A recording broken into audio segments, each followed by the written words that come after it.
शहराच्या पश्चिम भागातील जावेद नगर व अकबर नगर मधील नागरिकांना प्रत्येक वर्षी पावसाळ्यात मोठे नुकसान सहन करावे लागते। येथील नाले उघडे असल्यामुळे पावसाळ्यात नागरिकांच्या जीवाला धोका निर्माण होतो। याच गंभीर समस्येच्या पार्श्वभूमीवर डॉक्टर अलीम पटेल यांनी मनपा आयुक्तांना निवेदन सादर करीत त्वरित सुरक्षा भिंत बांधण्याची मागणी केली आहे।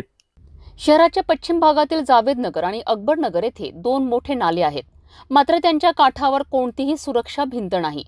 यामुळे प्रत्येक पावसाळ्यात स्थानिक नागरिकांना मोठ्या प्रमाणात त्रास सहन करावा लागतोय। मागील वर्षीही मध्यरात्री अचानक जोरदार पाऊस आणि पुरामुळे नागरिक पाण्यात अडकले होते आणि त्यांनी कसाबसा जीव वाचविला। घरातील धान्य, कपडे, इलेक्ट्रॉनिक्स वस्तू पाण्याच्या प्रवाहात वाहून गेल्या। टीम डॉक्टर अलीम पटेल यांनी या गंभीर समस्येकडे लक्ष वेधत मनपायुक्तांना निवेदन सादर केलेत।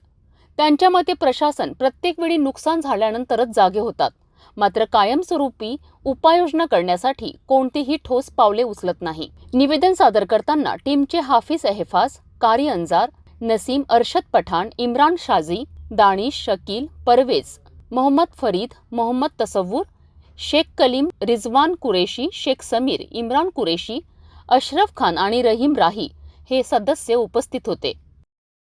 आता पाहावे लागेल की प्रशासन या गंभीर समस्येवर कितपर लवकर उपाययोजना करते। जावेद नगर आणि अकबर नगरच्या नागरिकांना यंदा दिलासा मिळणार का, की पुन्हा पावसाळ्यात त्यांना नुकसान सहन करावे लागेल, हे पाहणे महत्त्वाचे ठरेल।